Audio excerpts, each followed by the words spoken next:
Ya, assalamualaikum warahmatullahi wabarakatuh buat teman-teman semua ya. Kembali lagi bersama saya, channel saya tentang membahas kesehatan asam lambung, kemudian anxiety disorder ataupun kecemasan yang berlebihan ya.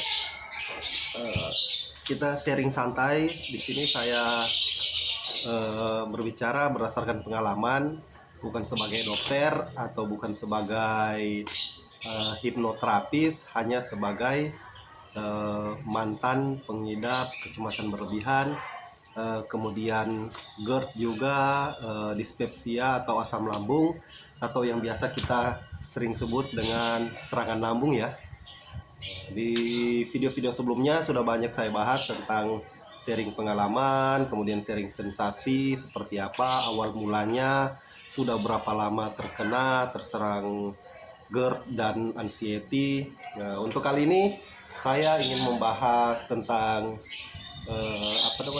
langkah-langkah atau eh, bagaimana perkembangan saya, kemudian yang akhirnya merubah saya yang tadinya begitu berlarut-larut dengan anxiety atau begitu berlarut-larut dengan asam lambung, kemudian bisa mampu untuk melangkah berpindah kepada eh, aktivitas yang mulai produktif ya, aktivitas yang sudah mulai bisa dibilang seperti kayak orang-orang pada umumnya ya, orang-orang yang memiliki pikiran, memiliki fisik yang sudah sehat, bisa dibilang seperti itu. Untuk saat ini alhamdulillahnya progresnya saya juga sekitar 90%, bisa dibilang 90%. Banyak perubahan, banyak perkembangan ketika saya menerapkan yang akan saya sharing kepada teman-teman dalam video kali ini. Nah, yaitu salah satunya seperti yang saya lakukan sekarang ini, membiasakan diri setiap pagi untuk berjemur di bawah sinar matahari ya, kayak gini ya.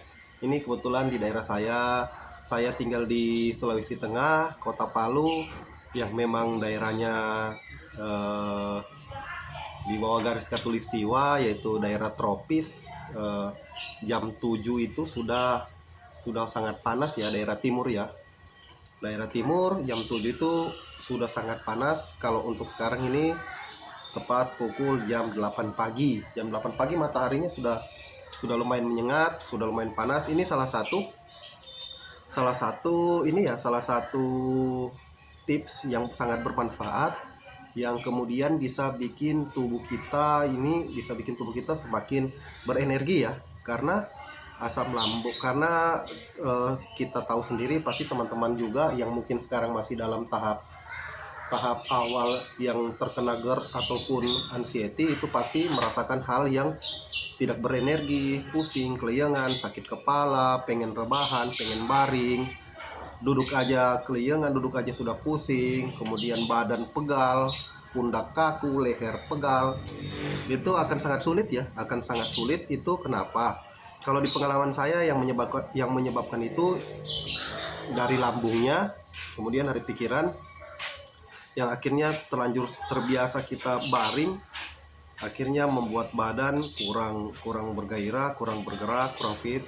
Itu semua yang pemicu vertigo, pemicu sakit kepala, malas bergerak, kurang mau beraktivitas. Apalagi kita lakukan itu dengan berbulan-bulan, bertahun-tahun ya.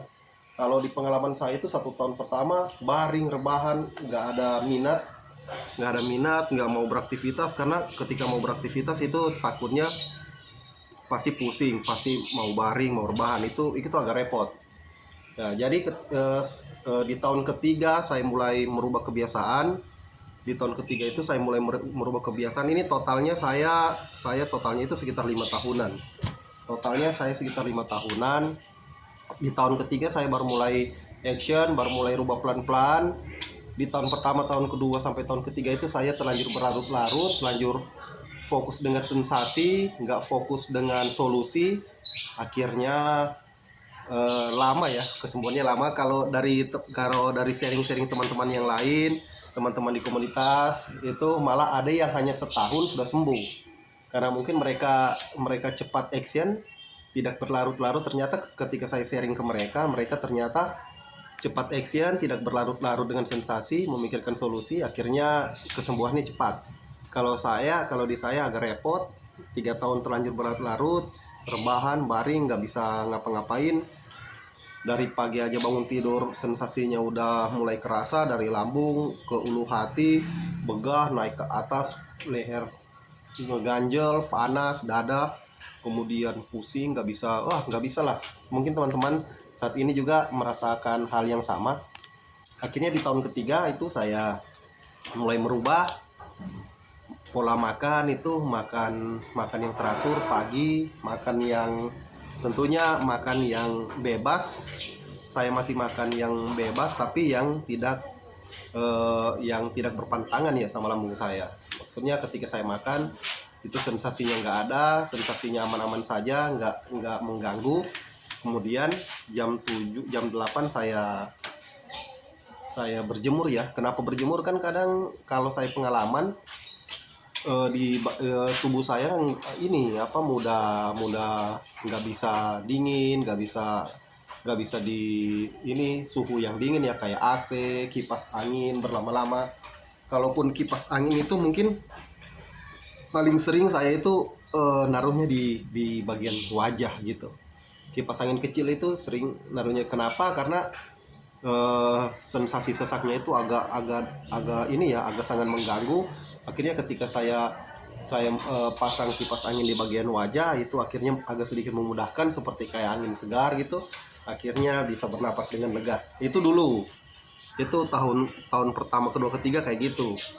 Ketika saya mulai rubah, setiap pagi beraktivitas, berjemur kayak gini di bawah sinar matahari, dengan informasi yang saya dapat, dengan ilmu yang saya dapat, berjemur di bawah sinar matahari, tentunya langsung ke badan ya. Kalau sekarang karena buat konten saya pakai jaket. Tapi kalau di luar konten, lebih baiknya berjemurnya itu terpapar badan langsung, karena di situ banyak manfaat. Salah satunya bisa buat kita berenergi, semangat, bisa mengurangi kakuan tubuh. Kemudian vitamin D itu yang paling kita tahu, proses pembentukan vitamin D. Tentunya vitamin D itu banyak manfaat, salah satunya membuat imun tubuh semakin kuat, akhirnya penyakit ringan seperti flu, influenza itu bisa di-counter oleh vitamin D itu sendiri. Kalau selain dari berjemur, biasanya peregangan ya, meregangkan badan. Kenapa? Karena perlu meregangkan badan ini perlu, karena kalau untuk teman-teman yang awal-awal kena sensasi itu pasti banyakkan rebahan, banyakkan baring, akhirnya kurang gerak. Itulah yang sebenarnya memberikan dampak pada tubuh kita yang akhirnya sakit-sakitan. Kenapa? Karena kurang gerak itu akhirnya tubuh kita mudah kaku, sakit-sakitan. Akhirnya itu yang dasarnya kita membuat malas untuk bergerak ya, membuat malas kita untuk beraktivitas, karena tubuh sudah keburu kaku, seharian sudah baring, akhirnya tubuh kaku, akhirnya malas beraktivitas, kembali lagi ke rebahan, main handphone, buka handphone, YouTube kanan kiri, googling kanan kiri, gabung di grup-grup sensasi, komen status ketika ada orang atau teman-teman yang lain yang menyampaikan keluhannya, kita masuk komen, kita serang ke messenger. Kira-kira polanya seperti itu, dan hanya putar-putarnya hanya di situ saja. Jadi sekarang coba rubah mindset, lebih ke solusi, jangan terlanjur fokus pada sensasi, melainkan lebih ke solusi ya teman-teman ya. Mungkin kali ini sharingnya, tipsnya ini aja dulu, nanti kita lanjut di video berikutnya. Kembali lagi ke saran saya teman-teman, sebagai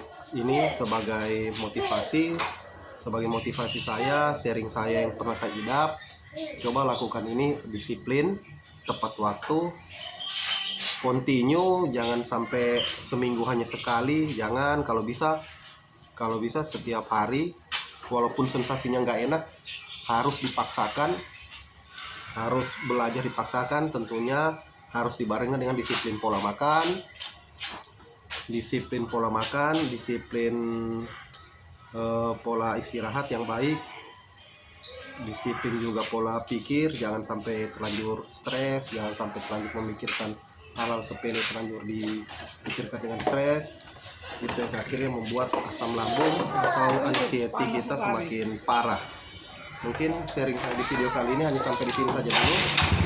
Insya Allah kita akan lanjut di video berikutnya ya. Lanjut pada video berikutnya. Semoga motivasi sharing saya kali ini bermanfaat untuk teman-teman semua ya.